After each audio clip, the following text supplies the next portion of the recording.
Hola, ¿cómo están?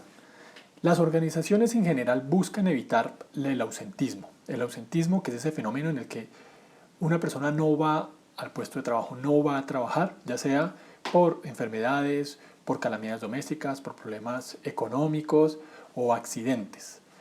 Esto representa pérdidas para la organización, reprocesos, significa contratar un reemplazo y en algunas ocasiones se pueden perder hasta clientes. Entonces las organizaciones han hecho unas estrategias muy efectivas y han venido bajando los niveles de ausentismo laboral. Sin embargo, hay un fenómeno al cual no le prestan atención y a veces puede estar relacionado con el ausentismo y es el presentismo laboral. Esto se entiende como la asistencia al trabajo de las personas cuando están enfermas. Es decir, que una persona está con una sintomatología, por ejemplo, de un virus, una gripa, antes de la pandemia, obviamente ya con la pandemia no se está permitiendo, pero antes las personas iban a trabajar con gripa, con resfriado, las personas iban a trabajar con migraña, con rinitis, a veces las personas iban a trabajar recién operadas o con un pie enyesado. Y las organizaciones de alguna manera premiaban esto. Las empresas empezaban a decir, oiga, qué bien, vea, esta persona si tiene sentido de pertenencia, esta persona es responsable, y empezaban a mirar mal a aquellas personas que sí se tomaban las incapacidades o decían, yo no puedo ir a trabajar hoy, me siento mal, no doy, no podría trabajar hoy. Este fenómeno ocurre además con restricciones médicas, es decir, hay una restricción del médico, hay una restricción de la EPS o del centro de salud que le dice no puede trabajar, pero la persona hace caso omiso. ¿Cuál es la dificultad con esto? ¿Cuál es el problema en últimas? Que las personas quieran ir a trabajar, no quieran dejar el puesto botado. Pues miremos cuáles pueden ser esos problemas. El primero, las personas estarían de alguna manera evitando una recuperación completa o más rápida de su dolencia. ¿Por qué? Muchas veces yo necesito estarme en casa para poder recuperarme de una gripa y es mejor que esté en la casa. ¿Por qué? Porque si salgo a la calle a coger el transporte público, las condiciones de ambiente, de lluvia, de frío o de contaminación van a impedir que yo realmente pueda lograr esa recuperación. Más aún si estamos hablando de una pierna o un esguince, por ejemplo, un esguince en un tobillo. De hecho, hay un caso de una compañera que en una ocasión, ella era docente compañera mía, ella tenía un problema, un esguince, y ella no soportó dejar a sus estudiantes solos un día de clase y se fue a dictar clase con el pie enyesado. Ya se había nombrado a una persona para que la reemplazara, pero ella no le parecía que tuviera la suficiente competencia para trabajar con sus estudiantes, entonces ella decide ir a trabajar con el pie, con el vendaje. Y eso lo que puede hacer es que o se agrave la enfermedad, es decir, se agrave ese esguince, o la recuperación sea más lenta. Entonces, el primer problema es que al ir a trabajar la persona lo que está haciendo es evitar que la recuperación sea más rápida. Entonces, si la recuperación no se hace en un tiempo tan rápido, quiere decir que la persona va a trabajar, y aquí vendría la segunda dificultad, en unas condiciones en las que no estaría al 100% para poder cumplir con su trabajo.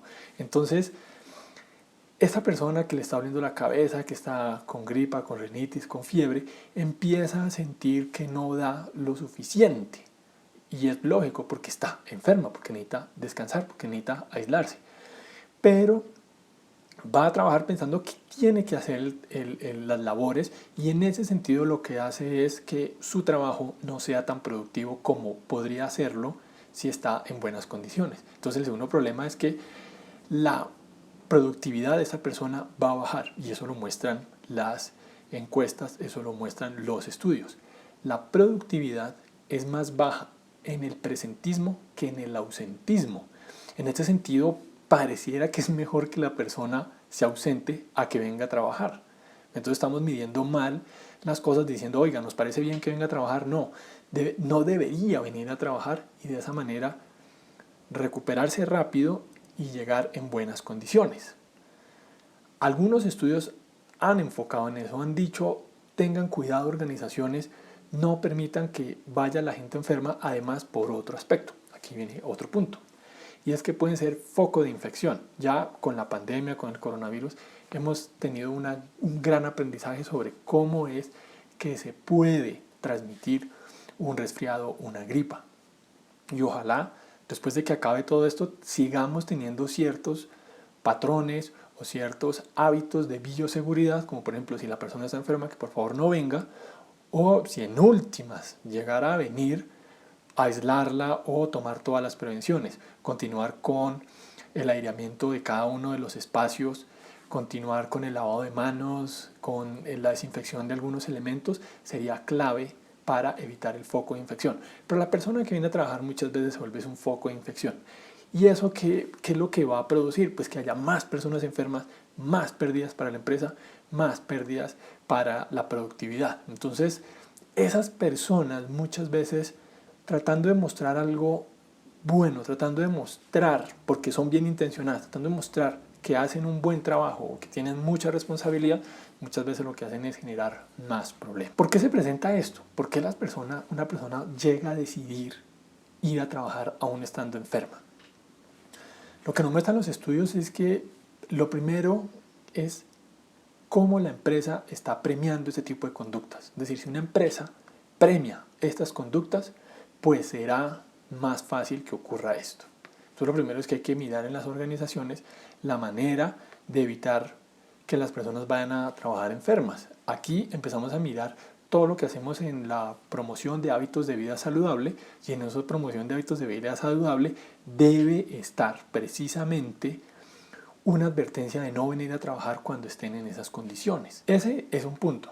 También se ha encontrado que hay cargos que están muy sobrecargados en responsabilidades y que hacen que la persona cuando no vaya a trabajar pues definitivamente genere un colapso en la empresa o haya dificultades para generar algunos procesos dentro de la organización. Las personas se están volviendo indispensables para un cargo de tal punto que si la persona no va a trabajar ese día, pues el proceso se cae, y eso deberíamos revisarlo muy bien. Deberíamos siempre contemplar qué hacer si en determinado caso una persona no llega a su puesto de trabajo. También pueden haber factores personales, por ejemplo una tendencia a ser adictos al trabajo, a pensar que tienen un sentido de pertenencia muy alto con su organización, pues tenderán a ser más sensibles a este tipo de conductas y a tomar ese tipo de decisiones.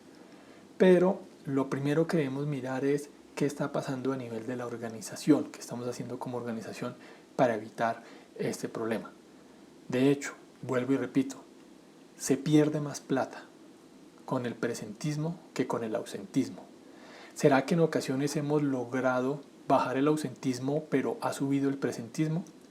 Hay algunas herramientas y algunas formas de medir el presentismo y de esa manera poder saber cómo estamos con este fenómeno. También es importante que es un término nuevo y de esta manera entonces podremos ver que todavía es una definición que está en construcción y puede haber una diferencia o una dificultad cuando miramos el presentismo y el ausentismo presencial. Algunos dicen que es lo mismo, algunos autores, otros autores dicen que no.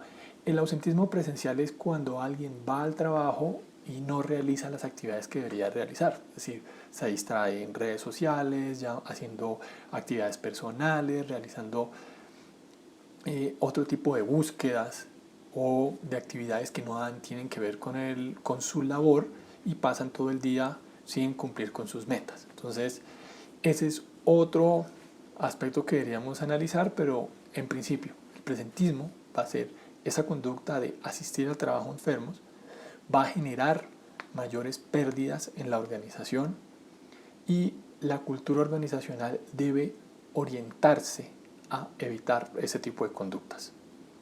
Entonces, si han conocido ustedes casos relativos a esta conducta, por favor en los comentarios anoten, cuéntenos qué han visto, cómo lo han visto. Muchas gracias.